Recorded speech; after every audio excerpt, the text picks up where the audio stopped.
जी भाई, अस्सलाम वालेकुम। अब ये एमसीक्यूज का पेपर है ओ लेवल्स का, तो उससे पहले आपको ये सब चीज़ें पता होनी चाहिए। थोड़ा सा गो थ्रू करके बता रहा हूँ कि ये चीज़ें आप पता कर लें तो आपका पेपर अच्छा हो जाएगा। सबसे पहले एक तो आपको ये पता होना चाहिए कि बुक कीपिंग और अकाउंटिंग में क्या फ़र्क होता है। इसके वो अक्सर एमसीक्यूज पूछेगा, ठीक है ना।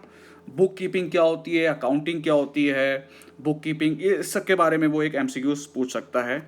एक हमेशा अकाउंटिंग प्रिंसिपल के बारे में ज़रूर पूछेगा। अकाउंटिंग प्रिंसिपल, मनी मेजरमेंट क्या है, सेपरेट एंटिटी क्या है, डुअल एस्पेक्ट क्या है, गोइंग कंसर्न क्या है, ये आपको पता होना चाहिए। फिर डेप्रिसिएशन के बारे में आपको क्या पता होना चाहिए।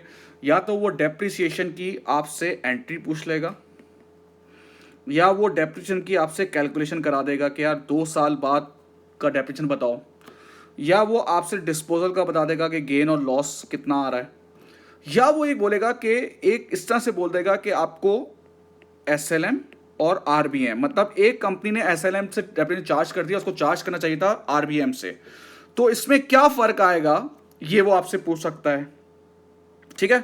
फिर वो एक्सपेंस और रेवेन्यू के टी अकाउंट के बारे में पूछ सकता है। जैसे हमने एक्सपेंस में रेंट एक्सपेंस का अकाउंट दे दिया, ठीक है, उसमें वो बोलेगा इनकम स्टेटमेंट बताओ, या वो ये बोलेगा कि ट्रांसफ़र एंट्री बताओ। ट्रांसफ़र एंट्री अक्सर वो पूछ सकता है, ठीक है ना, तो इसको आप करके चले जाएं। फिर एक सवाल अक्सर वो कंट्रोल अकाउंट का पूछ सकता है, sale as a control account, purchase as a control account, ये आपको पूरा बनाना आना चाहिए कि कहाँ कौन सी चीज़ कहाँ पोस्ट होती है।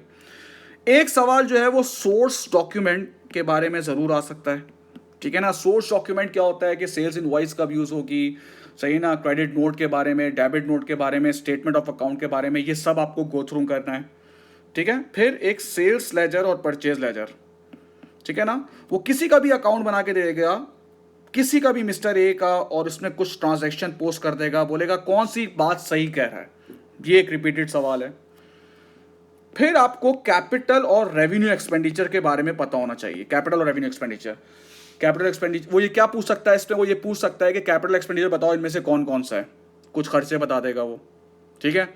रेवेन्यू एक्सपेंडिचर के बारे में पूछ लेगा।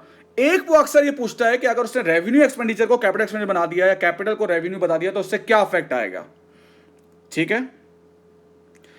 फिर कैपिटल अकाउंट आपको पता होना चाहिए, कैपिटल अकाउंट कैसे बनता है ना, इस तरह से capital at start, add profit, less drawing, capital at end, यहाँ पे प्रॉफिट आता है, यहाँ लॉस आता है, एडिशन इन्वेस्टमेंट यहाँ आती है, ये कैपिटल का अकाउंट आपको बनाना आना चाहिए। फिर ट्रेडिंग अकाउंट या इनकम स्टेटमेंट, इससे वो कोई चीज़ पूछ लेगा। ट्रेडिंग अकाउंट देगा, बोलेगा ग्रॉस प्रॉफिट मार्जिन या मार्कअप देके बोलेगा परचेजेस निकालो, बोलेगा क्लोजिंग इन्वेंट्री निकालो, इस तरह से वो सवाल पूछ सकता है। अच्छा, एक वो पूछ सकता है आपसे अफेक्ट ऑन प्रॉफिट, मतलब वो क्या करेगा, एक प्रॉफिट या तो देगा और 2 से 3 एरर बताएगा और बोलेगा इसकी वजह से आप बताओ करेक्टेड प्रॉफिट कितना आएगा। जैसे उसने बोला कि सेल्स रिकॉर्ड नहीं हुई, इसका प्रॉफिट पे अफेक्ट बताओ। जब सेल्स रिकॉर्ड नहीं होगी, सेल्स रिकॉर्ड करेंगे तो प्रॉफिट क्या हो जाएगा, बढ़ जाएगा। ये आपको चीजें पता होनी चाहिए, ठीक है। फिर नॉन प्रॉफिट ऑर्गेनाइजेशन के बारे में वो अक्सर मेजोरिटी जो पूछता है वो या तो ये पूछता है कि सब्सक्रिप्शन का अकाउंट बनाओ, ठीक है, ये अक्सर पूछ लेगा वो। सब्सक्रिप्शन का अकाउंट ज्यादातर इसमें इंपॉर्टेंट होता है। कंपनी में या तो वो थ्योरी पे आएगा, थ्योरी पे इस तरह से आएगा कि वो बोलेगा प्रेफरेंस, ऑर्डिनरी, डिबेंचर, इसका कुछ सवाल पूछ लेगा, या वो बोलेगा statement of changes in equity बनाओ, इसका कुछ बता देगा वो आपसे, ये आपको पता होनी चाहिए। फिर एरर्स, एरर्स को वो किस तरह से पूछ सकता है, इनमें से कौन से एरर हैं जिसकी वजह से ट्रायल बैलेंस नहीं होता, या तो वो ये पूछ लेगा, या वो ये पूछेगा कि कोई भी एरर बोलेगा और बोलेगा उसकी करेक्टिंग एंट्री बताओ, ठीक है।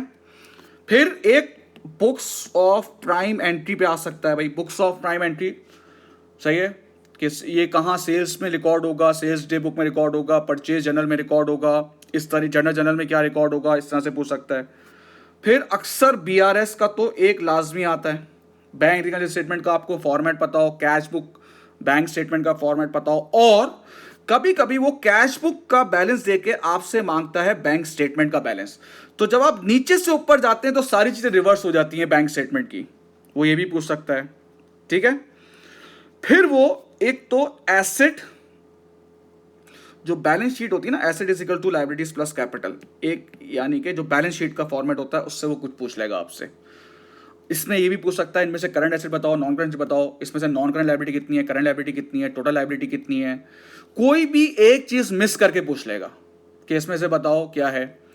फिर अकाउंटिंग विजन में वो क्या पूछेगा, वो कुछ ट्रांजैक्शन देगा और वो आपसे बोलेगा कि इस ट्रांजैक्शन की वजह से अकाउंटिंग स्टेटमेंट में क्या चेंज आ रहा है।